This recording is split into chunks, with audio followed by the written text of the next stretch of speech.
भारत के श्रम, रोजगार, युवा कार्यक्रम एवं खेल मंत्री डॉक्टर मांडविया जी,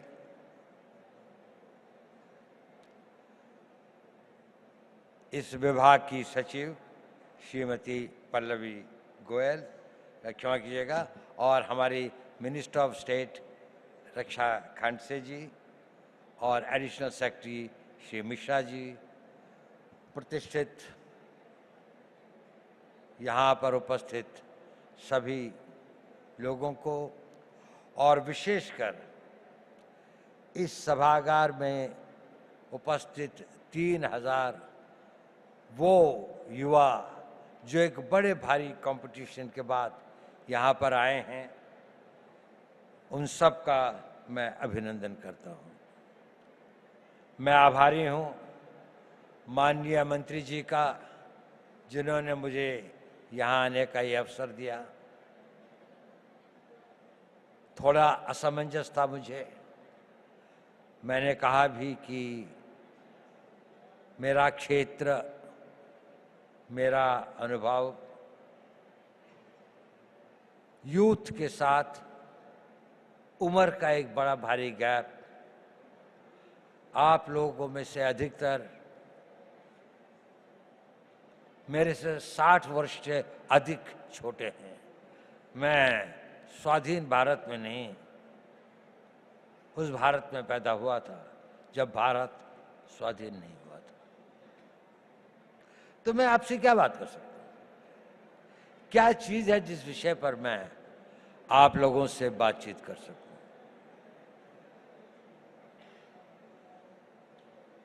जब मेरा यौवन था तो उसको मैं भूल चुका, बहुत समय हो गया, और जो आपका युवा काल है उसके अंदर इतना परिवर्तन आ चुका है कि मुझे कई चीजों का ज्ञान भी नहीं है। लेकिन एक चीज बड़ी कॉमन है, मैं जब युवा भी था और आज भी,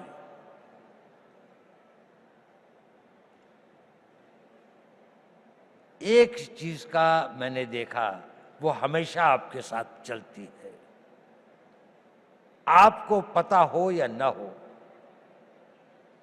आप कॉन्शियस हो या ना हो,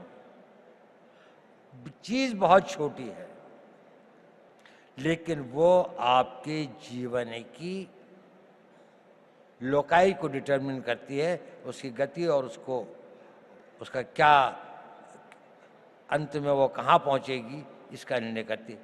वो होती है आपके निर्णय लेने की क्षमता। आप सभी निर्णय लेते हैं। युवा को अपने रोजमर्रा की जिंदगी में छोटे निर्णय और बड़े निर्णय करने पड़ते हैं, और जैसे जैसे आप बढ़ते जाएंगे, छोटी सी बात से और बड़े बड़े निर्णय आप लोगों को ही लेने पड़ेंगे। भारत तो विकसित होगा ही। भारत जिस गति और जिस रफ्तार पर प्रधानमंत्री मोदी जी इसको ले आए हैं, यह एक ऑटो मोड में भी चलेगा और विकसित हो जाएगा। लेकिन प्रश्न यह है कि इस विकसित भारत का नेतृत्व कौन करेगा, वो कितने सक्षम होंगे। और नेता की सबसे बड़ी शक्ति जो होती है, सबसे बड़ा हुनर, सबसे बड़ी योग्यता वो होती है कि वो सही निर्णय लेता है, समय पर निर्णय लेता है और अपनी पूरी आस्था और उसके साथ उन निर्णयों पर कार्यान्वित करता है। तो अगर आपको भारत के विकसित भारत का नेता बनना है, किसी भी क्षेत्र में हो, साइंस में हो, टेक्नोलॉजी में हो, सिक्योरिटी के क्षेत्र में हो, आपको निर्णय लेने पड़ेंगे और यह निर्णय लेने की क्षमता आपको अभी से विकसित करनी पड़ेगी। आप लोगों ने बहुत कुछ पढ़ा है, आप भारत के जागृत युवक हैं, निर्णय कैसे लें, बहुत सारे मोटिवेशनल स्पीकर्स बताते हैं। मैं उस बारे में ज्यादा नहीं कहना चाहता। मैं छोटी सी बात कहना चाहता हूं, आप जब निर्णय लें तो आज के लिए नहीं, अपने आने वाले उस भविष्य के लिए निर्णय लें। दूरदर्शी भाव से निर्णय लें। आज का निर्णय तो लगता है कि ठंड बहुत है, रजाई में बैठे रहें, लेकिन अगर आपको कंट्री को रिप्रेजेंट करना है तो आपको लगता है नहीं, मुझे 4 बजे दौड़ने के लिए जाना ही चाहिए, मुझे अपनी फिजिकल फिटनेस रखनी चाहिए। अभी 1 जनवरी को कई लोगों ने बहुत सारे निर्णय लिए होंगे। कल से पक्का सोशल मीडिया नहीं देखूंगा, टाइम खराब नहीं करूंगा, जिम में रोज जाऊंगा, खूब दिल लगा के पढ़ाई करूंगा। कुछ करते हैं, कुछ नहीं करते। सही निर्णय लेना बहुत जरूरी है, बहुत आवश्यक है। अपने निर्णयों को दूरअंदेशी से करें। हर निर्णय को लेने के साथ ये सोचें कि इस निर्णय के बाद मेरा अगला निर्णय क्या होगा, अगला कदम क्या होगा। एक कदम उठाने से पहले अगले 2 कदम की सोचें। जीवन के अंदर में ड्रीम्स से जीवन नहीं बनते, पर ड्रीम्स उनको एक दिशा देते हैं, आवश्यक है। उन ड्रीम्स को डिसीजंस में बदलना पड़ता है और उन डिसीजंस को लाइफ की रियलिटीज में बनना पड़ता है। कुछ लोग जो इसे कर पाते हैं वो सक्सेसफुल हो जाते हैं, उन्हें सफलता प्राप्त होती है। बाकी लोग ड्रीम्स के से और डिसीजन तक के कुछ वाक हो जाते हैं, कुछ डिसीजन से इम्प्लीमेंटेशन तक में भटक जाते हैं, तो गंतव्य तक नहीं पहुंचते। आप सब लोगों में असीम संभावनाएं हैं। आप में यौवन की ऊर्जा है, आप में बड़े बड़े सपने हैं, आप में वो शक्ति है, आप में वो प्रवाह है जो ये कहता है कि मैं समुद्र को पी जाऊंगा, मैं दुनिया को बदल डालूंगा। उस तरह की शक्तियों को लेकर आप आए हैं और आप बहुत भाग्यवान हैं कि आप उस भारत में पैदा हुए, एक स्वतंत्र भारत में। ये स्वतंत्र भारत हमेशा ऐसा नहीं था जितना स्वतंत्र आपको दिखाई देता है। सदियों तक हमारे पूर्वजों ने इसके लिए बहुत कुर्बानियां सही, बहुत अपमान सहे, बहुत असहायता के दौर से गुजरे। कई लोगों को फांसी चढ़नी पड़ी। भगत सिंह को फांसी के फंदे को स्वीकार करना पड़ा, सुभाष बोस को जीवन भर संघर्ष करना पड़ा, महात्मा गांधी को सत्याग्रह करना पड़ा और अनगिनत लोगों को अपनी जानें देनी पड़ी। ये संघर्ष चलता रहा। हमारे गांव जले, हमारी सिविलाइजेशन को समाप्त किया गया, हमारे मंदिरों को लूटा गया और हम एक मूक दर्शक की तरह असहाय होकर इसको देखते रहे। ये इतिहास हमें एक चुनौती देता है कि ये उस भारत का आज हर युवक के अंदर वो आग होनी चाहिए कि मैं, प्रतिशोध शब्द अच्छा तो नहीं है, लेकिन प्रतिशोध भी अपने में एक बड़ी भारी शक्ति होती है। हमें अपने इतिहास का प्रतिशोध लेना है।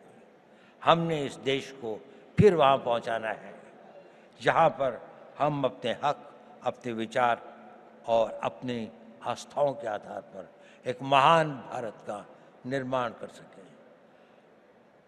हमारी एक बड़ी विकसित सभ्यता थी। हमने किसी के मंदिर नहीं तोड़े, हमने कहीं जाकर लूटा नहीं, हमने किसी बाहर के लोगों के ऊपर आक्रमण नहीं किया, जबकि सारी दुनिया बहुत पिछड़ी थी। परंतु क्योंकि हम अपनी सुरक्षा और हम अपने आप को समझ नहीं पाए कि हम को क्या खतरे हैं, हम उनके प्रति उदासीन रहे, तो हमें इतिहास ने एक सबक सिखाया। क्या हमने वह सबक सीखा? क्या उस सबक को हम याद रखेंगे? अगर आने वाली पीढ़ियां उस सबक को भूल जाएंगी तो ये इस देश का सबसे बड़ा ट्रेजेडी होगी। सेंट पीटर्सबर्ग के अंदर में एक बहुत बूढ़ा रवि रहता था, यू। वहां का जो बिशप था वो दोनों बहुत दोस्त थे। तो एक दिन बिशप उसके घर पे आया तो रवि जो था करीब 80-85 साल का था, तो उसकी आंखों में आंसू थे। उसने कहा, रवि क्या बात है, आज तुम उदास लग रहे हो? नहीं, उसने कहा सोच रहा था। उसने कहा क्या सोच रहे थे? उसने कहा मैं ये सोच रहा था कि जूस का क्या होगा। उसने कहा देखो पिछले 2000 सालों से तुम संघर्ष कर रहे हो, 2000 सालों से यात्राएं सह रहे हो, 2000 सालों से तुम्हारे ऊपर इतनी अधिक वो हुई, प्रोग्राम थे दुनिया में, क्या तुम्हें इस बात का रोना आ रहा है? उसने कहा नहीं, मुझे इस बात का रोना नहीं आ रहा। मेरे विचार में यह ख्याल आया कि इन हजारों सालों तक संघर्ष की जिस परंपरा से, जिस आग को जिंदा रखा है, कहीं आने वाली पीढ़ियां इसको भूल तो नहीं जाएंगी, और भूल तो नहीं जाएंगे कि हमें अपने आप को फिर से शक्तिशाली बनाना है, अपनी रक्षा करनी है। ये भाव था, ये बड़ा पावरफुल सेंटिमेंट है, और हमें अपने उस सेंटिमेंट से ही प्रेरित होना चाहिए। कई सारी ऐसी बातें होती हैं हमारे ऊपर, कई सारे इस तरह के आघात होते हैं जिससे हमें लगता है कि अगर हमारे साथ में अन्याय हुआ है, अगर हमारे साथ दुर्व्यवहार हुआ है, हमारे गांव जलाए गए, हमारी मातृशक्ति का अपमानित किया गया, तो इसका हम भी अपने आप को इतना मजबूत करेंगे, हर रूप से, आर्थिक रूप से, रक्षात्मक रूप से, टेक्नोलॉजी के रूप से, हर क्षेत्र में हमें आगे बढ़ना है। तो मैंने ये बताया कि आवश्यक है कि आप जीवन में सही निर्णय लें और निर्णय लेने की शक्ति बनाएं।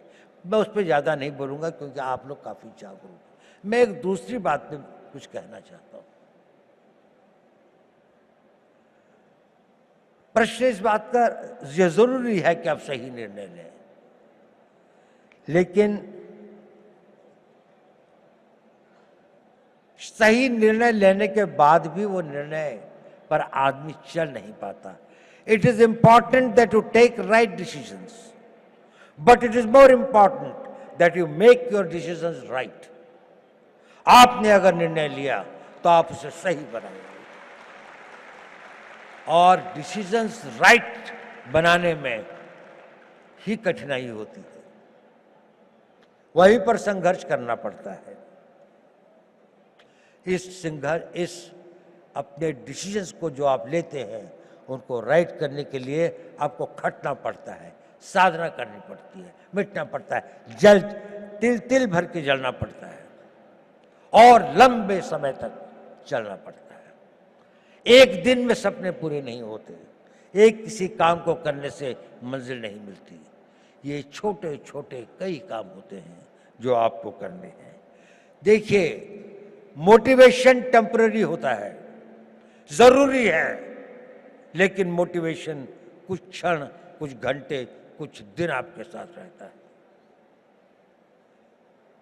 आपका डिसिप्लिन इंड्योरिंग होता है, वो आपके साथ रहता है। उस मोटिवेशन को परिवर्तित करना पड़ता है, अपनी लाइफस्टाइल में परिवर्तित करके उसको डिसिप्लिन में लाने में।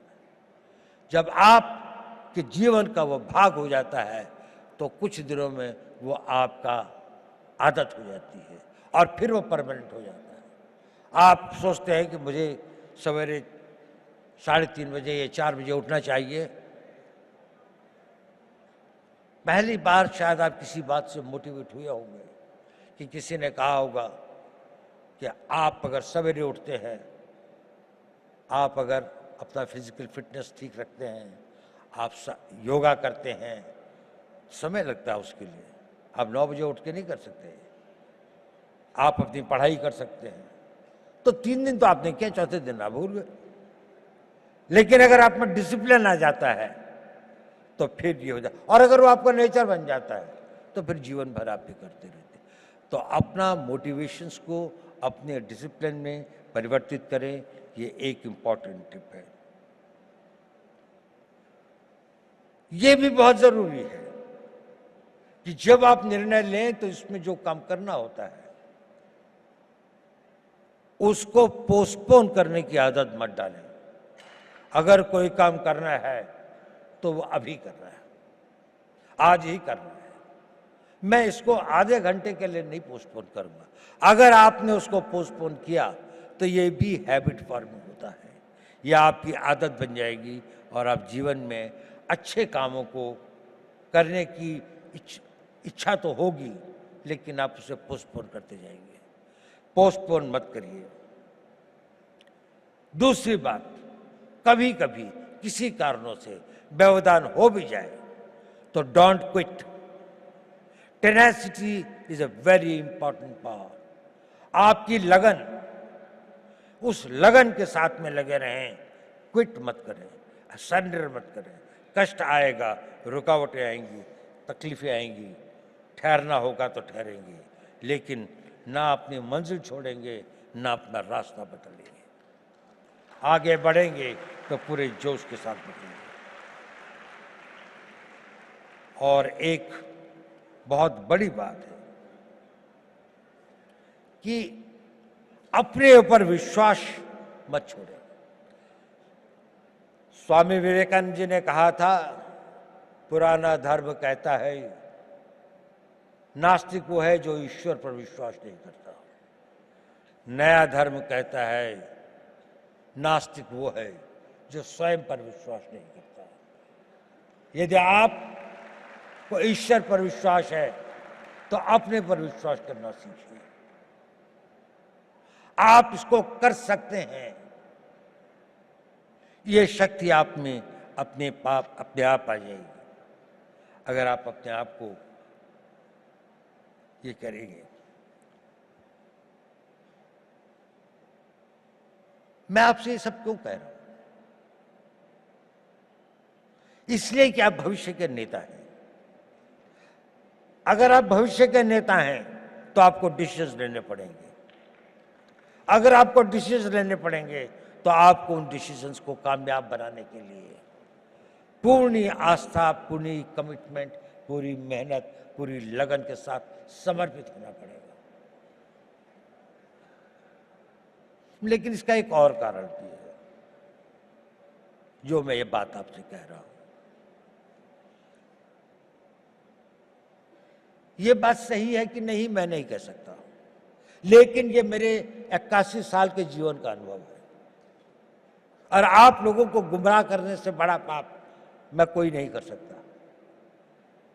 मैं आपसे एक बात कहना चाहता हूं, ये मेरे अनुभव के आधार पर भी है, और मेरा अनुभव मेरे अपने जीवन का नहीं, और हजारों लोगों के साथ जो मेरे जीवन का अनुभव रहा उस पर भी। जब आप अपने आप को इस तरह से ढालते हैं, 5 साल का टाइम दीजिए, केवल 5 साल, कि मैं जो निर्णय करूंगा उस पर अटल रहूंगा। 5 साल अगर आपने यह काम किया, आप में एक अद्भुत एनर्जी पैदा होती है। वो होती है आपकी विल पावर। और ये सब जो मैं कह रहा था वो इसलिए कह रहा था, सही निर्णय लें, निर्णय पर अटल रहें, ताकि आप में वो विल पावर पैदा हो सके। और वो विल पावर क्या होती है, मैं आपको एक छोटी सी कहानी सुनाता हूँ। 11 अप्रैल 2011 को हमारे कंट्री की एक नेशनल वॉलीबॉल प्लेयर थी, उनका नाम था अरुणिमा वर्मा। वो वॉलीबॉल के टूर्नामेंट से आई और अपनी परीक्षा देने के लिए दिल्ली से लखनऊ जा रही थी। बरेली के पास कुछ डकैतों ने उस पर हमला कर दिया और लोगों से सामान लूटने लगे। अधिकतर लोगों ने दे दिया। उसके गले में चेन थी, उन्होंने चेन खींचने की कोशिश करी, उसने रेजिस्ट किया, उसने नहीं दी चेन। उन लोगों ने उसे ट्रेन से बाहर फेंक दिया। वो बहुत बुरी तरह से लहूलुहान हो गई।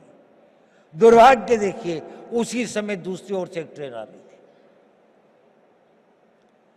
और वो ट्रेन से उसका पांव कट के अलग हो गया। रात के 2 बजे का समय था।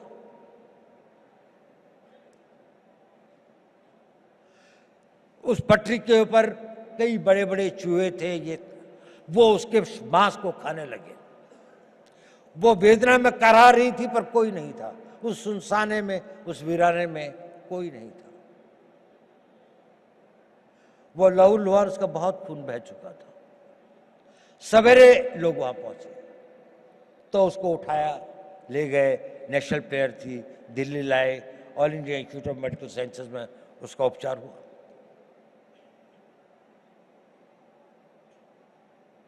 और उसकी पूरी टांग काट दी गई, एम्प्यूट करनी पड़ी।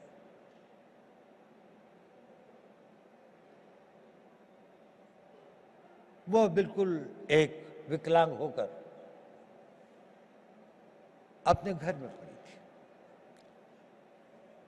लेकिन उसने ये इरादा किया कि नहीं, मैं विकलांग नहीं, मैं माउंट एवरेस्ट पे चढ़ूंगी।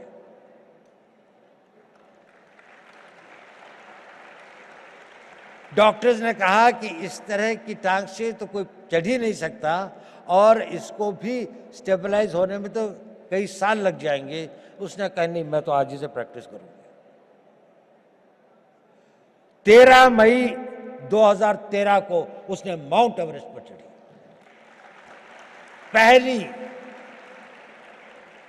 एक पांव न होने वाली महिला में एक आर्टिफिशियल उसके साथ में, और वही नहीं, सबसे पहले चढ़ी टॉप पर। जो पूरा गैंग ग्रुप था उसके अंदर में वही बेस कैंप से सबसे पहले आती थी। क्या था उसके अंदर? Physical strength, opportunities, talent.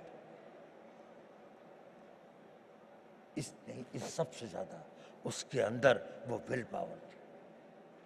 और वो विल पावर उसके साथ में एक दिन में नहीं आई। जब उसके जीवन को लोगों ने पढ़ा, समझा, उसने बचपन से ही अपने अंदर एक ऐसी शक्ति पैदा की थी कि जो उसकी स्ट्रांग विल पावर थी। मैं चाहता हूं कि आप लोग इस 5 साल के शेड्यूल को फॉलो करें। इसके लिए नहीं कि निर्णय सही होंगे, इसके लिए नहीं कि निर्णय को आप निर्णय कर पाएंगे तो आपको सफलता मिलेगी, वो तो मिलेगी, लेकिन उस कमिटमेंट, उसके साथ में, रिगर के साथ में, उस डिसिप्लिन के साथ में अगर आप अपना जीवन जिएंगे तो आपके अंदर एक बहुत स्ट्रांग विल पावर पैदा होगी। और वो विल पावर एक इतनी बड़ी शक्ति होती है कि आप जो चाहोगे वो कर सकते हो। आप उसकी इच्छा करोगे, वो इतना बड़ा फोर्स मल्टीप्लायर होता है कि वो आपकी physical energy, mental calibre, mental talent वगैरह, एवरीथिंग एल्स, वो सब को जीतती हुई आप देखोगे कि जीवन में ये असंभव चीजें क्यों होती हैं। अब तो मेरे अंदर इतनी शक्ति रह भी नहीं गई थी, अब तो शायद मैं नहीं इसके काबिल हूं, लेकिन वही हो जाता है क्योंकि आपके अंदर वो ये डोरमेंट शक्ति ईश्वर अपने द्वारा बनाए हुए हर इंसान में देती है, लेकिन 99% की बिना जागृत हुए खत्म हो जाती है। कुछ लोग इसे जागृत करते हैं और वो अपने डिसिप्लिन से और उसको अपना नेचर बनाकर जागृत करते हैं। आप अपनी उस इच्छा शक्ति को बढ़ा सके, वही इच्छा शक्ति एक राष्ट्रीय शक्ति बनती है। लड़ाइयाँ क्यों लड़ते हैं हम लोग? कोई हमसे साइकोपैथ थोड़ी हैं कि दुश्मन की लाशें हों, डेड बॉडीज पड़ी हों, कटे हुए कटे हों तो हमें कोई बहुत संतोष या बहुत सुकून मिलता है। इसके लिए नहीं रहती लड़ाई। लड़ाइयाँ लड़ी जाती हैं किसी देश के मनोबल को तोड़ने के लिए, ताकि उसका मनोबल इतना टूट जाए कि वो हमारी इच्छाओं के अनुसार संधि कर सके, हमारी बात को मान सके, जो हम चाहते हैं वो उसे प्राप्त कर सके। जब आप लोगों में इच्छा शक्ति होगी तो राष्ट्र का मनोबल बनेगा।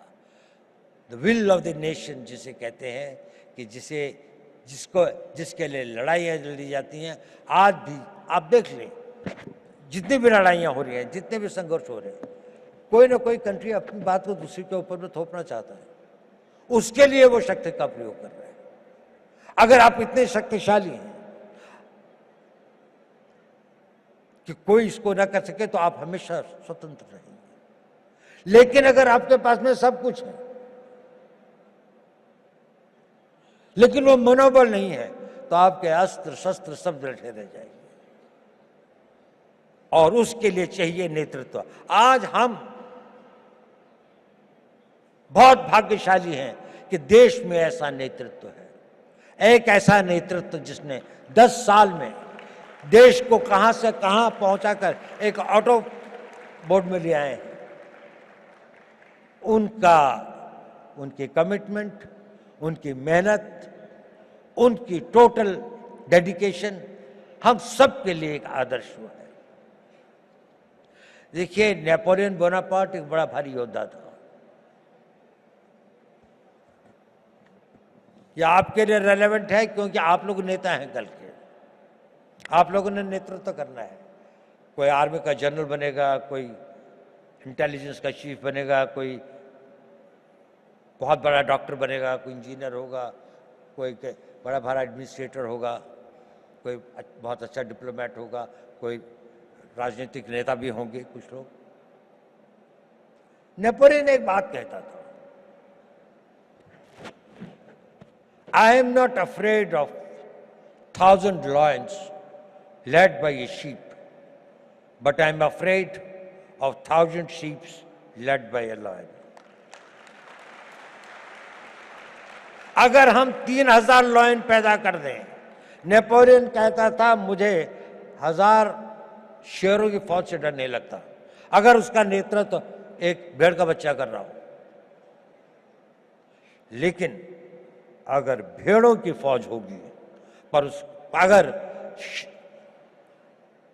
भेड़ों की फौज का भी नेतृत्व करने वाला एक शेर होगा तो मुझे उससे बहुत डर लगता है।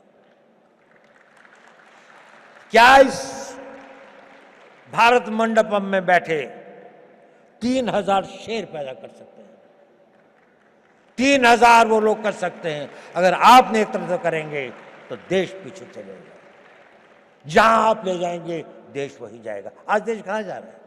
इसकी कल्पना, जिसने इसकी कल्पना करी, मोदी जी ने इसकी कल्पना करी। एक संघर्ष क्या है, एक टीम, जो भी इतना सारा, इतनी मेहनत, इतनी लगन, इतनी कमिटमेंट, इतनी इमेजिनेशन के साथ में इतना डिसिप्लिन है कि वो भी एक तरह से ऑटो मोड पर डिविनिटी के साथ चलते हैं। कहाँ से विचार आते हैं, नए नए विचार किसी भी क्षेत्र में हो। हम लोगों का तो थोड़ा स्पेशलाइज फील्ड है, उसमें भी मैं देखता हूँ हमेशा उनको कोई एक नया विचार, एक नया वो आता है उस विल पावर से, उस टोटल कमिटमेंट से, उस पूरी की पूरे समर्पण से।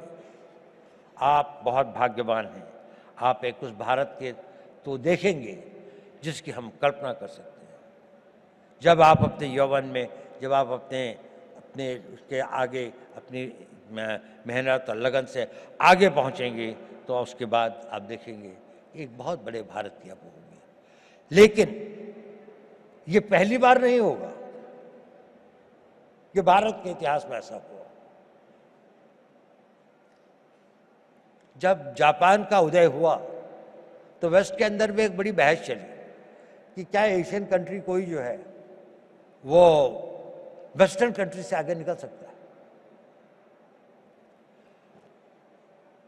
तो मैलिस एंडरसन करके एक हिस्ट्री के कैम्ब्रिज यूनिवर्सिटी के अंदर में एक हेड ऑफ द डिपार्टमेंट थे, उनसे कहा गया कि एक स्टडी की जाए कि ये इकोनॉमी जो है इसका क्या इतिहास रहा है। तो मैलिस ने एक किताब लिखी जिसका नाम है वर्ल्ड हिस्ट्री ऑफ इकोनॉमी, और उसने वो फर्स्ट सेंचुरी से लेके 19th सेंचुरी तक लिखी। और उसमें उसने कहा कि इसमें से 1700 साल तक अधिकतर इंडिया की, नहीं तो कभी कभी चाइना की इकोनॉमी ही वर्ल्ड की सबसे बड़ी इकोनॉमीज थी। और बड़ी ही नहीं थी कि टुगेदर इन दोनों के बीच में लगभग 55 to 60% इकोनॉमिक पावर थी, बाकी सारी दुनिया में 40%। भारत ने बहुत बड़ी बड़ी सक्सेसेस देखी हैं। हमें 150-200 साल लगते हैं। ऐसे कई बड़े कालखंड आए हैं जिसमें वो अपनी पराकाष्ठा पर था, साइंस की, टेक्नोलॉजी की, आर्थिक विकास की, लेकिन हम वहां से गिर भी सकते हैं। There is nothing permanent in life. आपको अपने हर दिन की उसकी रक्षा प्रतिदिन करनी पड़ती है। ये एक परपीचुअल स्ट्रगल होता है। नेशनहुड और राष्ट्र को मजबूत रखना ये एक निरंतर संघर्ष है, जैसे कि आपका भी संघर्ष निरंतर है। ये कभी समाप्त नहीं होता। आखिरी सांस तक आपका जीवन तब तक सार्थक है जब तक आप सोचते हैं कि मेरे लिए करने के लिए कल भी कुछ है। अगर आपके पास कल कुछ नहीं है तो आपका जीना बेकार है। आप सोचते हैं और जो कल मैंने करना है वो डिसिप्लिन आपके अंदर वो इच्छा शक्ति पैदा कर देगी। उसके लिए शक्ति भी आएगी, समय भी होगा, संयोग भी होगा और आप उसे कर भी पाएंगे और आप कामयाब हों। मेरी यही शुभकामनाएं आप लोगों को मेरा बहुत बहुत हो। आप भारत के भविष्य हो, के कर्णधार हो, आप लोग फले फूले। मेरे क्या आपको क्रिटिकल डिसीजंस जब आप लें तो आपको क्या करना चाहिए, कैसे आप क्रिटिकल डिसीजंस को सही ले सकते हैं? अगर आप कभी ये कल्पना करें कि मैंने शरीर छोड़ दिया है और अब मैं ऊपर से देख रहा हूं अपने आप को, और किसी ने ये डिसीजन लिया है, तो ये मेरे देश के लिए, मेरे समाज के लिए, आने वाले भविष्य के लिए इसका वो क्या होगा? इसका मतलब आप एक ऑब्जेक्टिविटी के साथ जब आप डिसीजन लें तो सेल्फ को उसे हटा दें। सेल्फ भी इंपॉर्टेंट है, बाद में लाएं। पहले किसी भी डिसीजन को लेने से पहले ये प्रश्न पूछें, इसमें मेरा कोई सेल्फ इंटरेस्ट तो नहीं है? चेकलिस्ट है ये। दूसरी बात, मुझे डर तो नहीं लग रहा है। अगर लगे कि ये डिसीजन मैं किसी डर से कर रहा हूं तो छोड़ दे उसको, वो भी क्रॉस है। लालच, मुझे कोई लालच तो नहीं है। जब आप अपने आप को एक ऑब्जेक्टिव तरीके से अपने बिल्कुल डर, इसे कहते हैं साक्षी भाव, साक्षी भाव से आप इसको देखते हैं तो आपके डिसीजन मेकिंग क्षमता में एक चीज आती है, क्लैरिटी। फिर आप क्लैरिटी देखते हैं, फिर नेक्स्ट सवाल आता है, व्हाट इज दिस कॉस्ट? अगर मैं निर्णय लेता हूं तो क्या मेरे 1000 आदमी मारे जाएंगे, या इस ब्लास्ट के अंदर में मेरे 5 आदमियों को नुकसान होगा, या मेरे देश की 50 किलोमीटर धरती जा सकती है। फिर आप सोचते हैं क्या मैं इस कॉस्ट को अफोर्ड कर सकता हूं, क्योंकि मैं रिस्क तो ले रहा हूं कि अगर जीत गया तो मैं इससे ज्यादा वो प्राप्त कर सकता हूं। तो आपको कॉस्ट तो पे करनी ही पड़ेगी। ऐसा कोई क्रिटिकल डिसीजन नहीं होता जिसके अंदर कॉस्ट न हो। फ्री में कोई डिसीजन नहीं होता, वो मेहनत के रूप में हो, इन्वेस्टमेंट के रूप में हो, आपकी जान के रूप में हो, दाव तो लगाना ही पड़ता है। लेकिन आप दाव ये नहीं लगाते कि आप 5 रुपए के लिए अपनी जान का दाव लगाते हैं। It has got to be cost effective. आप खतरा लेते हैं, जब आप खतरा लेते हैं तो आप ये भी सोचते हैं स्टेक्स क्या है। अगर मेरा कोई पर्सनल स्टेक नहीं है लेकिन नेशन का स्टेट है, तो बड़े से बड़ा डिसीजन भी लेंगे, बड़े से बड़ा खतरा होगा तो वो भी लेंगे। तो आपके अंदर में ये है, make a very rational and a logical cost estimate of the decision that you are taking. उस कॉस्ट एस्टिमेट में कॉन्सिक्वेंसेस आते हैं कि इसके परिणाम क्या हो सकते हैं। अगर उसके परिणाम आप अफोर्ड कर सकते हैं या देश अफोर्ड कर सकता है तो बहुत अच्छी बात है। नहीं कर सकता है तो फिर फॉल बैक पोजीशन क्या है। तो फिर अगर ये नुकसान हो गया, उसके बाद में इसको कंपेंसेट करने के लिए मैं अगला कदम क्या लूंगा। तो हर क्रिटिकल डिसीजन के पीछे आपके पास में 2 डिसीजन तैयार होने चाहिए कि अगर ऐसा हुआ जैसा मैं चाहता हूं तो ठीक, नहीं हुआ, इसका उल्टा हुआ, तो ये अगला डिसीजन। अगर आपको आगे के 2 डिसीजन की क्लैरिटी नहीं है तो पहला डिसीजन लेने में 1 दिन रुक जाइए। पहले मुझे तैयारी करने दीजिए, मैं इसकी तो तैयारी कर ही रहा हूं कि मुझे इसमें कामयाब होना है। अगर 50% 40% सेटबैक हुआ तो अगला कदम ये है। आपके डिसीजंस कभी गलत नहीं होंगे, सोच समझ के, रैशनल, लॉजिकल। और एक चीज जो बहुत जरूरी है, आपको बताने की जरूरत नहीं है, अपने डाटा को हमेशा वैलिडेट करें। कभी आप गलत डाटा के ऊपर में डिसीजन मत लें, चाहे कोई भी डिसीजन। आप जीवन में कई बारी गलतियां करते हैं कि शायद ये सही डिसीजन है, मेरा पीयर ग्रुप कहता है, मेरा पीयर ग्रुप मुझे इन्फ्लुएंस करे तो इसका मतलब मेरे में कोई सोचने की शक्ति नहीं है। हाँ, मेरे पीयर ग्रुप का सजेशन मैं ले सकता हूं, लेकिन डिसीजन तो मैं ही लूंगा, फैसला तो मैं ही करूंगा। मैं नेतृत्व तो जो करता हूँ, जिम्मेदारी मैं लेता हूँ। जब जिम्मेदारी मेरी है तो फैसला भी मेरा होगा। इसलिए आउटसाइड इन्फ्लुएंसर्स में family pressure, small temptations, peer group, दोस्त ने कहा यार पिक्चर चल तो मैंने भी निर्णय ले लिया चलते हैं, ऐसा नहीं होता है। मैं जाना चाहता हूं तो जाऊंगा, होगा जाओ, नहीं होगा तो अकेले जाऊंगा। और अगर नहीं जाना है तो किसी के 1000 लोग भी कहेंगे तो नहीं करूंगा। इसलिए अपने डिसीजंस और अपने डाटा को कॉन्टेमिनेट मत होने दो। So work on the right facts, right data, work, think very objectively, have a cost-effective these things, be prepared for the consequences, prepare for the fallback action, and your decisions will be right.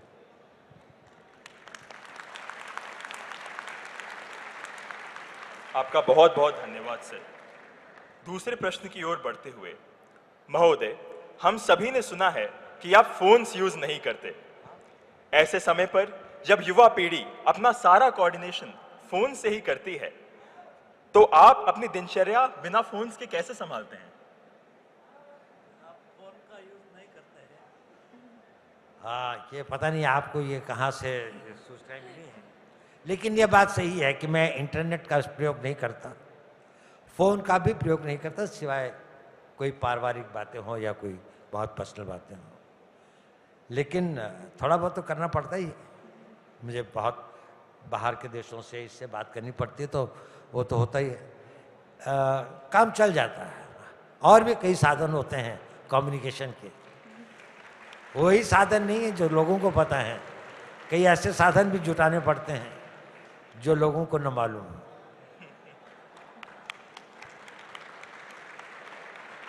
Thank you sir. Sir, कहा जाता है कि battles are rarely fought on fields alone. आजकल के global environment में हम भारतीय अपना इमेज और अपनी मैसेज पूरी दुनिया तक कैसे पहुंचा सकते हैं, और इसमें देश का युवा हम कैसे योगदान दे सकते हैं? देखिए, no message is more powerful than your performance. Biggest message is silently achieve करें। आप कुछ इनोवेशन करें, आप कोई नया सैटेलाइट बनाएं। आजकल बहुत सारे बच्चे बना रहे हैं, मैं इसलिए कर रहा हूं क्योंकि बहुत सारे स्टार्टअप्स आ रहे हैं। आपको अपना मैसेज पहुंचाना है तो कुछ करके पहुंचाना होगा, प्रोपेगेंडा से मैसेज नहीं जाता। आप कुछ करेंगे और आपके अंदर में अगर पेशेंस है, धैर्य है। धैर्य भी वीरता का एक बहुत बड़ा गुण है। हर वीर आदमी बहुत धैर्यवान होता है। हर कायर जल्दबाजी में होता है। धैर्यवान जो है वो अगर फैसला करता है तो उस पर टिकता है। आप एक लगन से कोई चीज लीजिए जिससे भारत का नाम ऊंचा हो, उस काम को करने की कोशिश कीजिए। आप लोगों में से 5 आदमी नोबेल प्राइज लें, 10 आदमी आप लोगों में से कोशिश करें दुनिया के अंदर में सर्जरी के क्षेत्र में, कैंसर के फील्ड में, किसी फील्ड में, मेडिकल फील्ड के अंदर में एक बहुत आगे नाम कमाने का। कोई बहुत बड़े इंजीनियर बने, कोई नई खोज करें, बहुत बड़े बिजनेसमैन बने, बड़ा भारी मल्टीनेशनल क्रिएट करें। ये सब चीजें आप करें, भारत का नाम हो जाए। अब फोर्ब्स के अंदर में अगर आता है कि भारत के अंदर में इतने सारे लोग richest people of the world हैं, उनकी संख्या 10 गुनी हो जाए तो भारत का नाम हो ही जाएगा। तो आपको किए बिना कुछ नहीं होता। ये कहते हैं वो मरने के बिना स्वर्ग नहीं दिखता। स्वर्ग देखना है तो मरना ही पड़ेगा। तो अपने को खटाना ही पड़ेगा। देश का नाम ऊंचा करना है तो कर्म करिए। पब्लिसिटी के बारे में छोड़ जाइए, अपने आप आ जाएगी जब वक्त आएगा। और नहीं भी आया तो कोई फर्क नहीं पड़ता, इससे कोई फर्क नहीं पड़ता। दुनिया आपको जाने या न जाने, आपको पहचाने न पहचाने। आपको मालूम है कितने लोगों ने कुर्बानियां दी इस देश के लिए जिनका नाम कोई नहीं आता, जिसके बारे में किसी को पता नहीं है। देखिए, 11वीं शताब्दी से लेके कोई एक दिन ऐसा नहीं था जहां कोई ना कोई अपनी कुर्बानी नहीं दे रहा था। भूल गए लोग। गांव की छोटी कहानियां थी, कस्बों की कहानियां थी, लोगों की कहानियां थी। उन्होंने अपने धर्म के लिए, अपनी आस्था के लिए अपनी अपनी कुर्बानियां दी। उनका जीवन तो सार्थक हो गया, पब्लिसिटी हो या न हो। आप, you are responsible for your way of life. आपका जीवन सार्थक होना है तो आप ये सोचे आप वो कर गुजर के जाएंगे जो आप करने की, जिसमें आपकी, जो आप में क्षमता थी, जितनी आप में ईश्वर ने योग्यता दी थी, जो अवसर दिए थे, आप नहीं चूके अपने देश का नाम बढ़ाने के लिए। अगर आप अपनी छोटे से छोटा काम कर रहे हैं, कोई काम छोटा नहीं होता, लेकिन कोई, अब स्कूल में टीचर है, आप पूरी लगन और श्रद्धा के साथ उसको पढ़ाइए, देश का नाम ऊंचा हो जाएगा। उन स्टूडेंट्स को क्रिएट करिए। आप डॉक्टर हैं, इंजीनियर हैं, कोई भी हैं, जो भी काम कर रहे हैं परफेक्शन के साथ करें, the nation will be great. मैं आपको कहानियां नहीं सुनाना चाहता, लेकिन एक बार एक जहाज के अंदर में, जापान से लेके वो जहाज चला मेरे ख्याल से वेस्ट कोस्ट की तरफ, अमेरिका में की तरफ जा रहा था। तो एक कोई था जिससे खाना खा रहे थे, तो गालियां दे कि उसको खाना नहीं दिया था। तो उन्होंने कहा कि मुझको खाना क्यों नहीं दिया? उसने कहा आपका जो टिकट था उसमें खाना नहीं था। तो वो गाली देने लगा कि जापान ऐसा है, जापान के देश ऐसा है। तो उसके पीछे एक जापानी बैठा हुआ था, उसने कुछ नहीं कहा। उसने लाकर अपनी थाली उसके सामने रख दी और उसने खाना खा लिया। वो बैठा रहा। तो तो एक ब्रिटिश था, उसने उससे फिर पूछा, उसने कहा शायद इस आदमी को पता नहीं था कि इसका टिकट या इसका पैसा जो था, जिसमें भोजन भी शामिल था, वो कुछ अधिक था। लेकिन मैं इस खाने को नहीं खा सका क्योंकि वो मेरे देश के लिए ऐसा कह रहा था।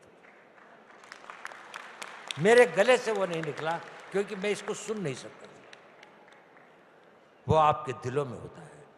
आपको सिर्फ थाली उठा के दूसरे को देनी पड़ती है, अपना हाथ मार के दूसरे को देना पड़ता है देश के लिए। आपके अंदर वो भावना होनी चाहिए। हर एक आदमी ये कहे कि माउंट एवरेस्ट पे तिरंगा लगा के आऊंगा, ऐसा आवश्यक नहीं है। हर काम जहां भी हो, आप स्टूडेंट हैं तो लगन से पढ़िए। 4 घंटे आप अपने लिए पढ़ते हैं तो 1 घंटा इस लगन से भी पढ़िए, मुझे देश के लिए करना है, मुझे कल कुछ बनना, मुझे अपने आप को बनाना है, देश को आगे बढ़ाना है, इसके लिए मैं अपने समर्पित होकर पढ़ूँ।